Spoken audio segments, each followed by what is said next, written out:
Hello and welcome to the 218th episode of the Hot Issue। दोस्तों, आज मैं आपके साथ जो बात करना चाहता हूँ वो पाकिस्तानी कब्जे वाले जम्मू कश्मीर में 25 जुलाई को जो इलेक्शन हो रहे हैं उससे मुतालिक है। हर इलेक्शन में इलेक्शन को कंडक्ट करने के लिए एक बॉडी होती है, उसको कहते हैं इलेक्शन कमीशन।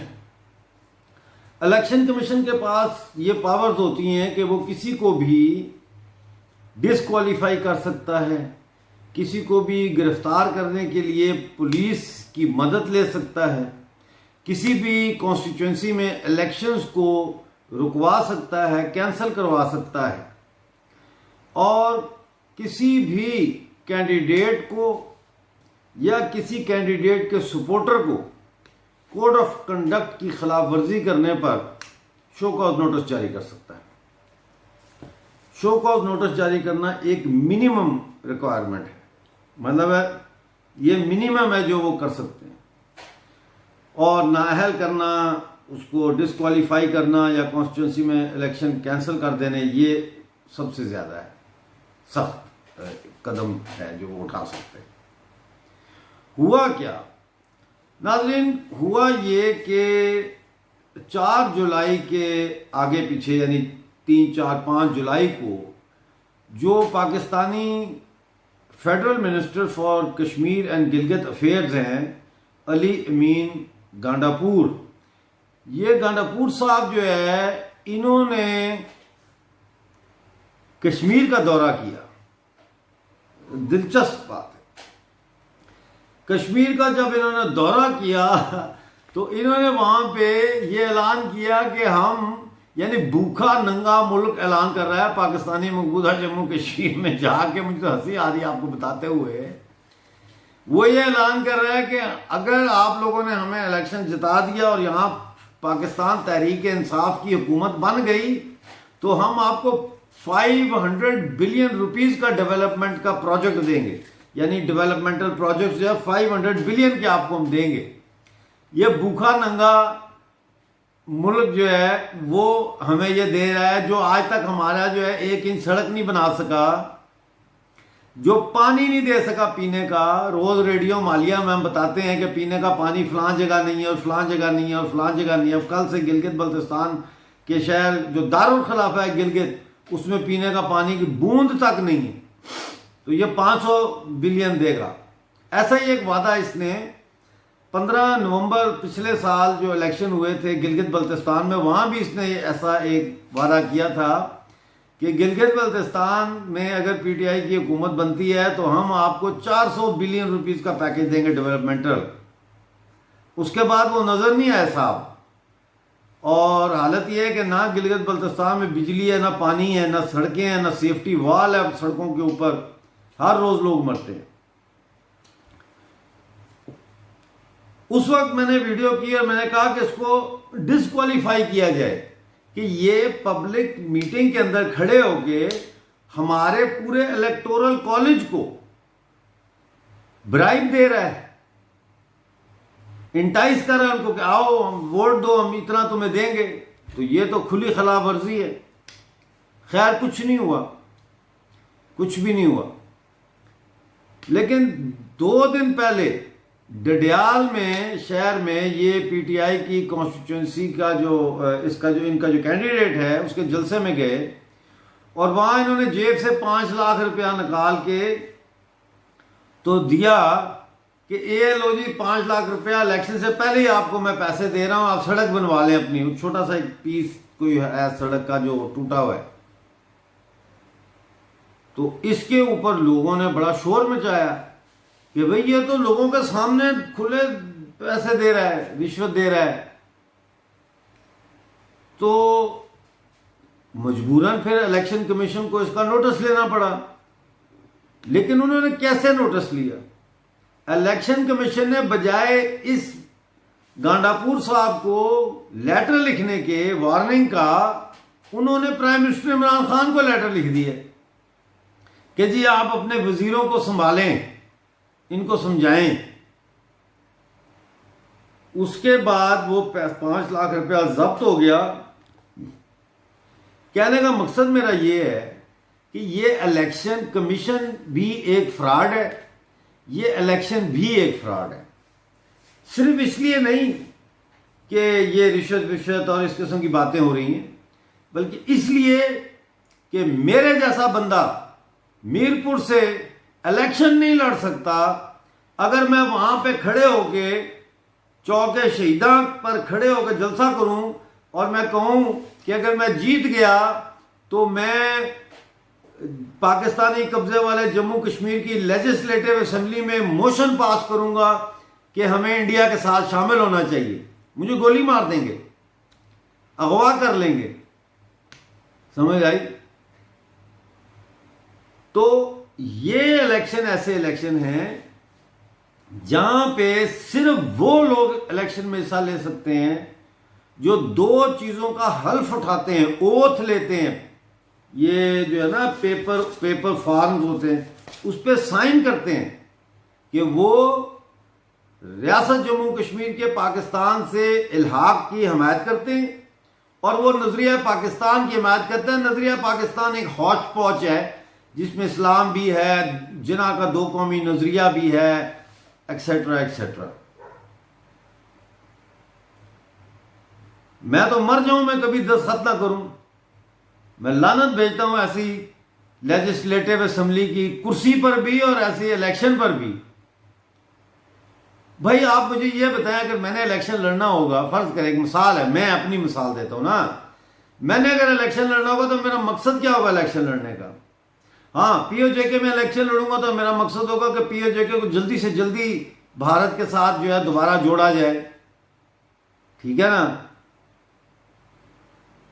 और अगर मैं यूनियन टेरिटरी जम्मू कश्मीर में इलेक्शन लड़ रहा हूँ तो मेरा ये मिशन होगा कि जल्द अज जल्द जो है इलेक्शन के बाद अगर मैं जीता हूं तो जल्द अज जल्द जो है वहां आतंकवाद का कैसे खात्मा किया जाए, कैसे भारतीय सिक्योरिटी फोर्सेस और अवाम के दरमियान एक लिएजन का काम किया जाए, कैसे वहां पे डेवलपमेंट के कामों को तेज किया जाए, एंड एक्सेट्रा एक्सेट्रा। तो अगर मैं पाकिस्तान के कब्जे वाले जम्मू कश्मीर में इलेक्शन लड़के ये मोशन तो दूर की बात, मैं तकरीर नहीं कर सकता, तो मुझे क्या शौक है कि मैं जाके उस असेंबली में बैठूं जो एक अपाहज असेंबली है जिसमें बैठने वाला खुद शर्मिंदा होकर बैठता है। उसको पता होता है कि पाकिस्तान के सरकारी दफ्तर के चपड़ासी की, और ये एक फैक्चुअल मैं आपको बात बता रहा हूं, मैं ये कोई प्रोपेगेंडा नहीं कर रहा या मैं किसी की तजलील नहीं कर रहा, मैं आपको फैक्चुअल बात बता रहा हूं कि पाकिस्तानी सरकारी ऑफिस के एक पीएन की ज्यादा पावर है उससे जो पाकिस्तान की कब्जे वाले जम्मू कश्मीर की लेजिस्लेटिव असेंबली में एज अ मेंबर बैठा हुआ है। प्राइम मिनिस्टर की कोई पावर नहीं है, चपड़ासी की पावर जितनी पावर नहीं है उसकी। ये आप अगर वहां रहते हो आपको पता होगा। ये एक होता है बूट पॉलिश करना, एक होता है बूट चाटना। ये बूट को चाटते भी हैं, बूट को पॉलिश भी करते हैं, फिर चाटते हैं और फिर कहते हैं हमारी पीठ में जो है इसको मारो। ये वो लोग हैं। और अगर हल्की किक पड़े तो कहते हैं मजा नहीं आया, जरा जोर दी, एक बारी फेर मारो। ये ऐसे बेगैरत लोग हैं, ये हम में से नहीं है, ये कम ज़र्फ लोग हैं। इसीलिए मैं ये कहता हूं कि मेरे काफिले में शामिल कोई कम ज़र्फ नहीं है जो ना मिट सके वतन पे मेरा हम सफर नहीं है। दोस्तों, जब वतन की बात आती है, जब देश की बात आती है, तो फिर सियासत में बेईमानी नहीं हो सकती। फिर सियासत एक इबादत की तरह जो है मुकद्दस हो जाती है। ये लोग सियासत नहीं है कर रहे, ये कारोबार कर रहे हैं। ये इलेक्ट होने के बाद अपनी अपनी असम्बलियों के जो ऑफिसेज हैं उनको पाकिस्तानी मकबूजा जम्मू कश्मीर के वसाइल की लूट मार में पाकिस्तानी सरकार की सहूलतकारी करते हैं। ये इसलिए इलेक्ट होते हैं बड़े बड़े बिजनेसमैन पैसा लगा के, क्योंकि उनको पता है कि ये वहां अवाम की खिदमत करने नहीं जा रहे, ये वहां करप्शन में, पाकिस्तान जो करप्शन और लूटमार कर रहा है उसमें इनके चमचेगिरी करने जा रहे हैं, इनको सहूलत देने जा रहे हैं, उस असेंबली में ठप्पे लगाने जा रहे हैं कि हाँ जी पास पास पास, लूटो लूटो।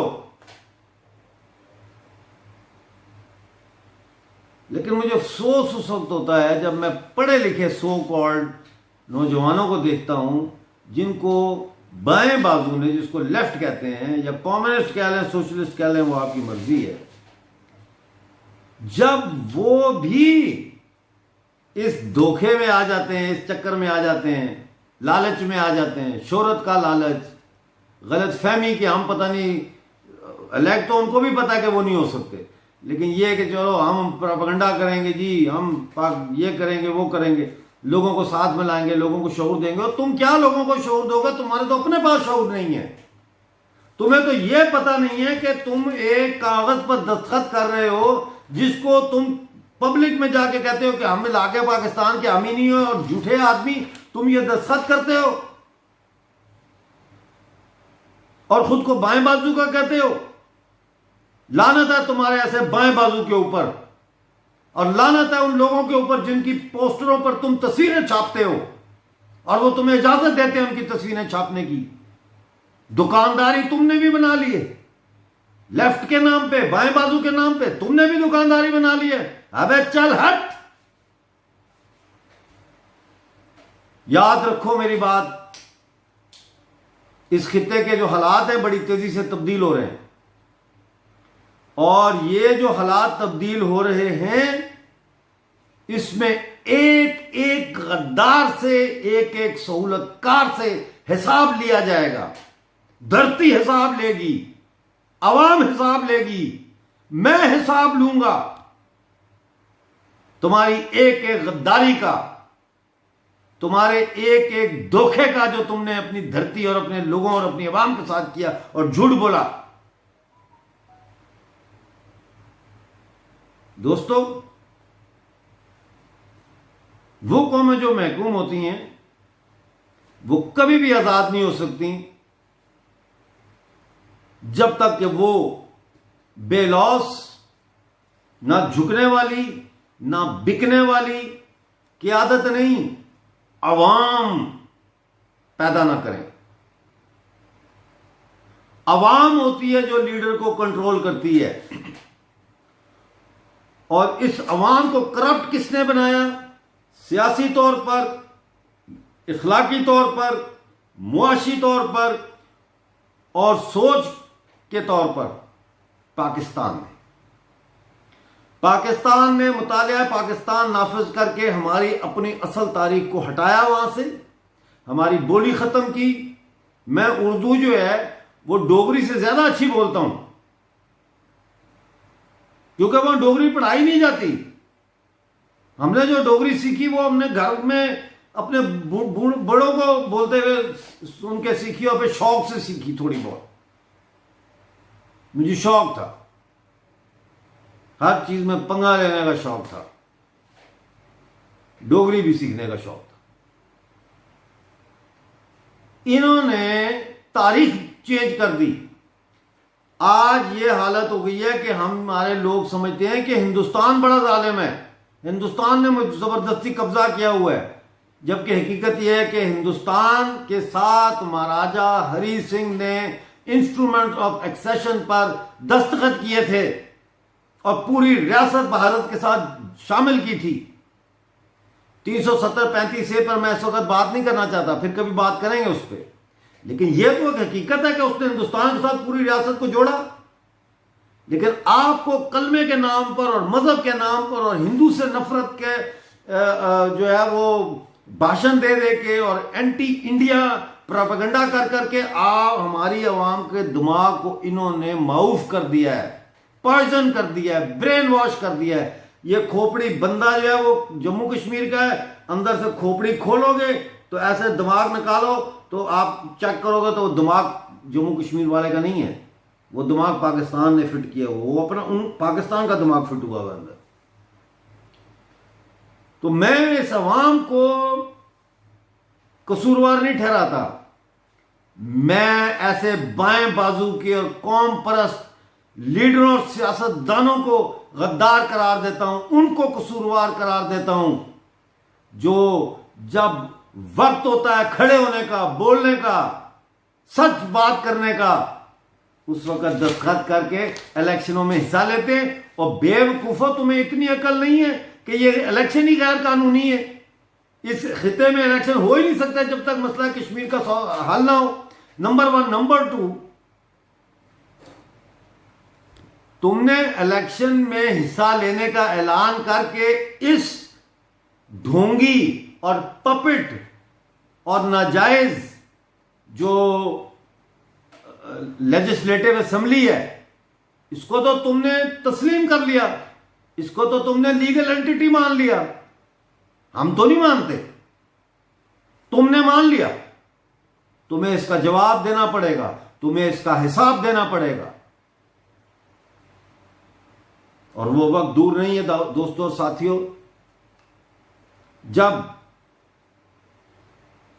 सिंध के साहिल से लेकर को हिमालय की जो गिलगित बल्तिस्तान की चोटियां हैं वहां तक, और कराची से लेकर काबुल तक, ये सब एक हो जाएगा, आजाद हो जाएगा। वो वक्त दूर नहीं है। आप अफगानिस्तान से मुतालिक मेरी वीडियोस देखें। देखो दोस्तों, अगर आपने जंग लड़ने की ताकत नहीं है, जुर्रत नहीं है, हौसला नहीं है, बहादुरी नहीं है, तो छोड़ो यह सियासत। मत धोखा तो मत दो लोगों को। पुरअमन पुरअमन पुरअमन, एक गुलाम कौम कैसे पुरअमन सियासी जदोजहद जारी रख सकती है जब एक हाकिम कौम आपके ऊपर तशद्दुद के जरिए काबज हो और आपकी कनपट्टी पर बंदूक रखकर आप पर हुकूमत करे? तो फिर वक्त ये तकाजा करता है, हालात ये मुतालबा करते हैं और तारीख ये पुकार देती है कि आप उस पुरतशद्दुद गुलामी के खिलाफ पुरतशद्दुद बगावत करें। और अगर आप ऐसा नहीं करते तो आप तारीख के गद्दार हैं।